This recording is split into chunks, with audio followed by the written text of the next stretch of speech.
جو جدید دور کے ملٹریزم کے بانی ہیں، جو جدید دور کے انڈسٹریلزم کے بانی ہیں، جنہوں نے جدید بیوروکریسی کو متعارف کروایا، جن کے بارے میں کہا جاتا ہے کہ ان کی پارلیمنٹ مدر آف پارلیمنٹس ہے، وہ تبصرہ اس پہ کیا کہتے ہیں؟ انگریز کہتا ہے اس سرفرازی منشور کو پڑھ کے اس وقت یہ بات کرتا ہے، تبصرہ کرتا ہے، ہم حیران رہ گئے کہ ہندوستان کے اندر اتنا رسا ذہن موجود ہے جو اتنے اعلیٰ درجے کا دستاویزی خاکہ پیش کر سکتا ہے۔ یہ عام یہاں پولیٹیکل ورکرز کو چھوڑ دیں، these are the people who have the experience of running the constituent bodies for past 200 years, بلا شرکت غیر اس دنیا میں وہ قیادت وہ ان کے پاس ہے۔ یہ وہ تبصرہ کر رہے ہیں کہ ہم اس خاکے کو پڑھ کر حیران رہ گئے کہ ہندوستان کے اندر اتنا اعلیٰ دماغ موجود ہے جو اس سطح کا آئینی خاکہ پیش کر سکتا ہے۔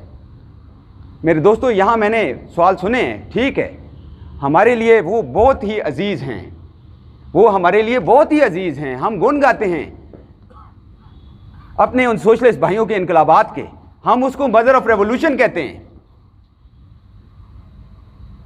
لیکن ذرا یہ بھی سوچیں کہ ان گن گانے کے لیے ان سے متعارف ہمیں کس نے کروایا؟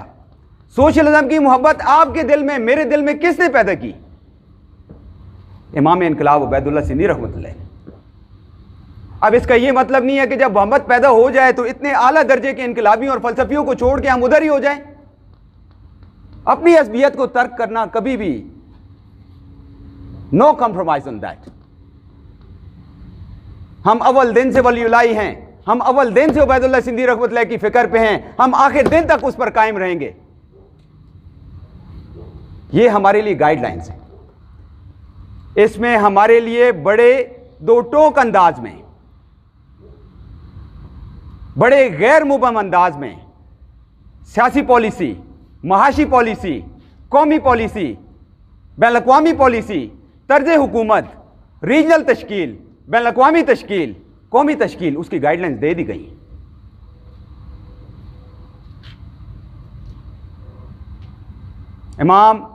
امام انقلاب مولانا عبید اللہ سندھی رحمۃ اللہ فرماتے ہیں پولیٹیکل سسٹم ہمارا سیکولرزم کی بنیاد پہ ہوگا، اکنامک سسٹم ہمارا سوشلسٹ بنیاد پہ ہوگا، اور اس میں یہ بات کرتے ہیں، وہ سلیوٹ کرتے ہیں یورپ کو۔ جب وہ یورپ کی بات کرتے ہیں، اس ڈسٹنکشن کو دیکھیں، جب حضرت سندھی یورپ کہتے ہیں نا تو ان سے مراد ان کی مشرقی یورپ ہوتا ہے جس میں بنیادی سوویت یونین ہے، اس سے مراد ان کا مغربی یورپ نہیں ہوتا۔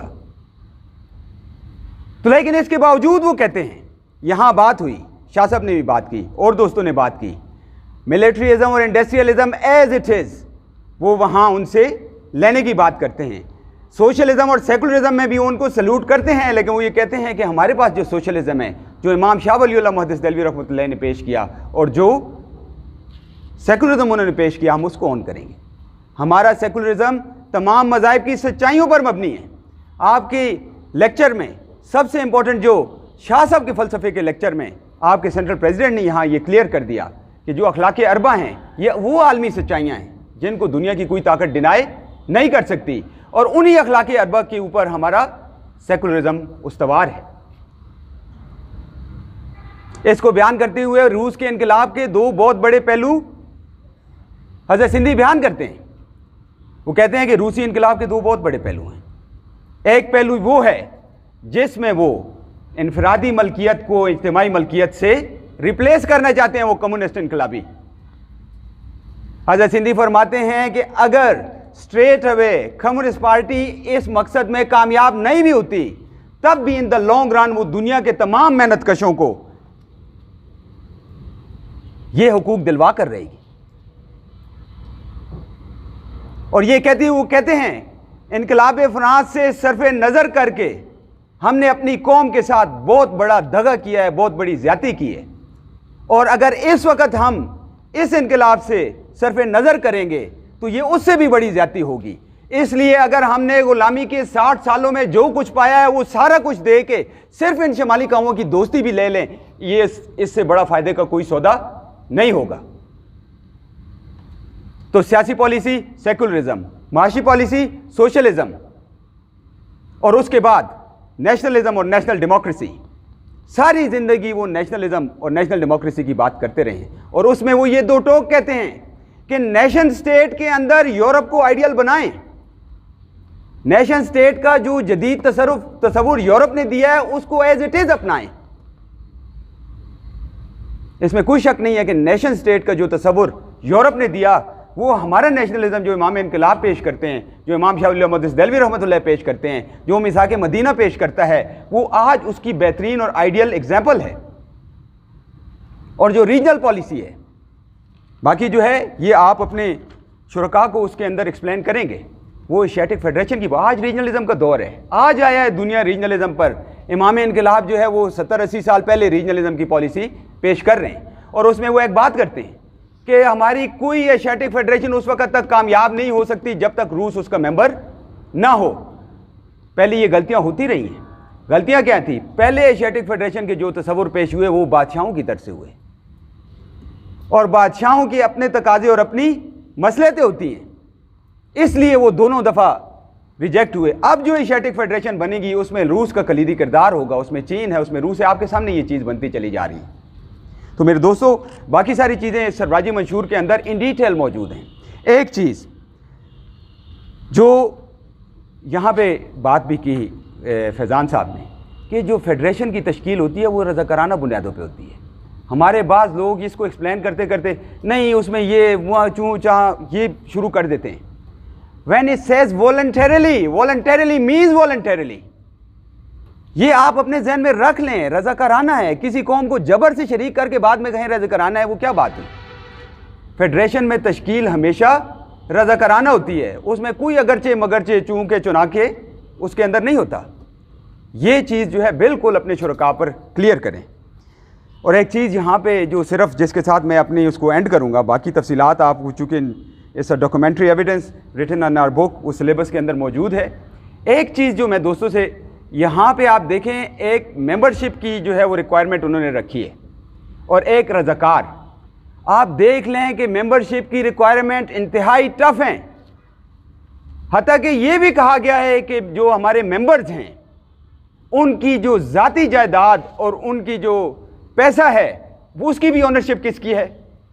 جماعت کی ہے۔ جماعت ان کے پاس اونرشپ چھوڑے رکھتی ہے، یہ اور بات ہے۔ جس دن جماعت تقاضا کرتی ہے ابو بکر گھر کا سارا سامان اٹھا کے لے آتے ہیں، عثمان اپنے سارے اس کا جو ہے وہ حوالے کر دیتے ہیں۔ لیڈرشپ زیادہ قربانی دیتی ہے دوستو، یہ بات میں نے وہاں انسپیریشن کانفرنس میں بھی کی۔ لیڈرشپ ہونی چاہیے، دماغ میں لیڈری نہیں ہونی چاہیے۔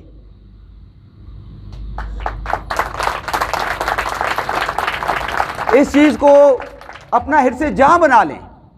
اگر لیڈر سمجھتا ہے کہ یہ میز اٹھانے میں میری ہتک ہوئی ہے، یہ صفائی کرنے میں میری ہتک ہوئی ہے، کارکن صفائی کر رہا ہے اور لیڈر اس میں خود کو جو ہے وہ ہتک محسوس کرتا ہے، وہ لیڈر نہیں ہے۔ کیونکہ جب خندق کھولی جا رہی ہے تو خدال کس کے ہاتھ میں بھی ہے؟ اللہ کے حبیب کے ہاتھ میں بھی ہے۔